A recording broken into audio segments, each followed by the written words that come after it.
Amahoro y'Imana akomeze abane namwe, nongeye kubaha ikaze rero kuri ya YouTube channel y'Abanyarwanda ariyo Rwagasabo News, ikomeza kugenda ibagezaho amakuru agiye atandukanye cyangwa se agenda ari gucaracara hirya no hino ku mbuga nkoranyambaga. Kuri uyu munsi wa none rero twabashije kugenzura turasuzuma neza tubona amakuru ajyanye na Illuminati. Wakwibaza uti ese Illuminati ni iki cyangwa se Illuminati ikora ite? Kuri uyu munsi wa none rero ayo matsiko wari ufite ari bushire. Muntu wakoze subscribe rwose turagushimiye, turacyahora tugushimira kuko uri uw'agaciro kuri twebwe, ndetse nawe utarakora subscribe rwose iki ni cyo gihe nshuti muvandimwe, kanda subscribe ndetse ufungure n'akazogera kugira ngo ibyo dukoze byinshi cyangwa se inkuru nyinshi zigenda zicaracara kuri YouTube channel yacu zigiye zikugeraho kandi zikugerereho igihe. Iyi rero murimo murabona iyi ngo ni Illuminati Rwanda. Wakwibaza uti Illuminati ni iki cyangwa se uyu muryango bavuga wa Illuminati wakwibaza ngo ukora iki cyangwa se ukora ute? Uyu muryango wa Illuminati Rwanda rero icyo umaze cyangwa se icyo ukora nicyo tuje kuganiraho twese hamwe muri rusange. Uyu muryango wa Illuminati Rwanda ngo ni umuryango utanga amafaranga ndetse ugatanga amafaranga adafite igitambo, cyangwa se n'igitambo cyabaho ugasanga ngo ni igitambo cy'inkoko, ihene, intama, inkwavu, ingurube cyangwa se inka. Ibyo ngo nibyo bitambo bya Illuminati Rwanda. Iyo wemeye gukorana rero ngo n'uyu muryango ngo uhabwa akayabo k'amafaranga agera kuri miliyoni 8 z'amafaranga y'u Rwanda. Wakwibaza uti ese ibi bintu birashoboka? Mu by'ukuri rero ngo birashoboka kandi biranakora cyane.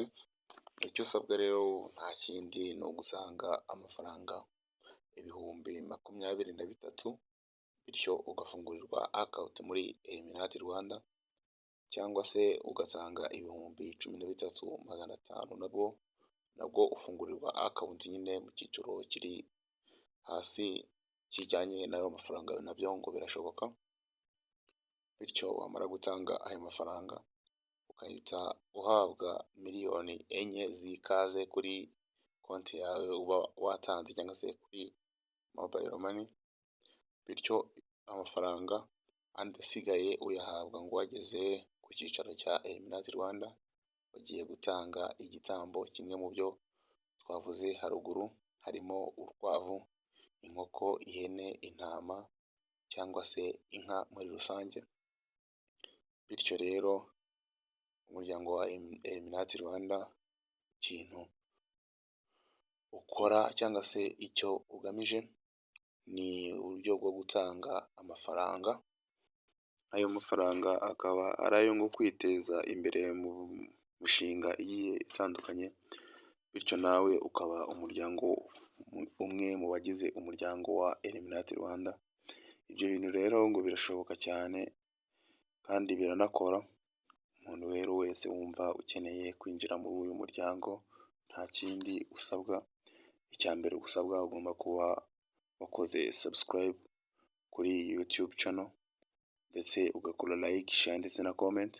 Noneho muri comment yawe uri butere kuri ino video ugasigamo nimero yawe ya telefone, bityo tubashe kuza kuguhuza n'umwe mu bantu babishinzwe b'abakozi baho. Bityo rero niba umuntu uri kureba ino video yaba hari icyo igufashije cyangwa se wumva ushaka nawe gutunga ku mafaranga rwose ukaba utarakanda subscribe, rwose igihe ni iki ngiki. Kanda subscribe ufungura akazogera kugira ngo buri kimwe cyose tuzajya dukora ujye ukibona kandi ukibonere ku gihe. Ibindi rero naho ubutaha buriya, Imana igiye ikomeza iduhane umugisha, bityo dutunganirwe, bityo tubashe kubaho uyu munsi tuzabeho n'ejo hazaza. Ubwo mwumva yari James, YouTube channel ni yayindi ni Rwagasabo News. Turabakunda cyane, ibindi Imana igiye ikomeza iduhane umugisha. Naho ubutaha, ciao ciao.